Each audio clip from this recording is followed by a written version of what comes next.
Hi viewers, అందరికీ నమస్కారం. Welcome to Sravya's recipes అండి. ఇవాళ మన రెసిపీ కాకరకాయ ఉల్లికారం. కాకరకాయ ఉల్లికారానికి కావాల్సిన పదార్థాలు: కాకరకాయ, పసుపు, కారం, ఉల్లిపాయలు, ఉప్పు, జీలకర్ర. ఇక ప్రాసెస్ స్టార్ట్ చేద్దామా? బాండి పెట్టుకొని ఆయిల్ పోసుకొని ఆయిల్ డీప్ ఫ్రైకి రెడీ చేసుకోవాలండి. కాకరకాయలు వేసేసి డీప్ ఫ్రై చేసుకొని వేగనిద్దామండి. ఇది వేగేలోపు నెక్స్ట్ ప్రాసెస్ ఏం చేయాలో చూద్దాం. అది వేగేలోపు మనము ఉల్లికారం మిక్సీ పట్టాలండి. ఉల్లిపాయలు, కారం, స్పైసీకి తగ్గట్టు వేసుకోండి. జీలకర్ర, కొంచెం జీలకర్ర ఎక్కువ వేసుకోండి, టేస్ట్ బాగుంటుంది.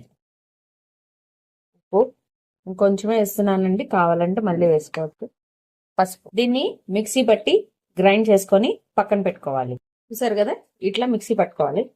కచ్చాపచ్చిగానే దంచుకోండి, మరి పేస్ట్ వద్దు. మరీ రోస్ట్ ఫ్రై అవసరం లేదండి. ఈ మాత్రం ఎగితే చాలు. నేను ఇంకా తీసేస్తున్నాను. బాండిలో ఉన్న ఆయిల్ అంతా తీసేసుకోవాలండి. మనం ఫ్రై చేసిన కాకరకాయలు ఉన్నాయి కదా, ఈ దాంట్లో పోసేసుకోవాలి. కొంచెం ఆయిల్ ఉంచుకొని దాంట్లో మనం ఫ్రై చేసుకున్న కాకరకాయలు వేసేసేయండి.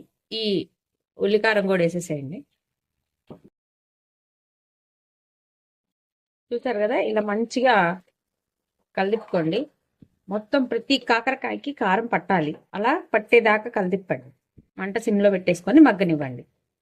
కావాలంటే కొంచెం ఆయిల్ పోసుకోండి, లేకపోతే మధ్య మధ్యలో దీనికి కూడా మధ్య మధ్యలో ఆయిల్ చెక్ చేసుకుంటూ ఉండాలండి, లేకపోతే అడుగట్టిపోతుంది. కొంచెం కలర్ మారుతుందండి, కొంచెం కలర్ మారితే మగ్గినట్లు లెక్క. కొంచెం ఆయిల్ పోస్తున్నానండి. అంతే అండి, కాకరకాయ ఉల్లికారం రెడీ అయిపోయింది. చూసారు కదా ఎంత చక్కగా మగ్గిందో. కాకరకాయ ఉల్లికారం రెండు విధాలుగా తినచ్చండి. ఒకటి ఉత్తపప్పు వేసుకొని దానిలో కలుపుకొని తినచ్చు, లేకపోతే డైరెక్ట్ గా అన్నంలో కలిపేసుకొని తినేసేయచ్చు. ఈ వీడియో కనుక మీకు నచ్చినట్లయితే ప్లీజ్ లైక్ చేసి, షేర్ చేసి, సబ్స్క్రైబ్ చేసుకోండి. Thank you for watching Sravya's recipes.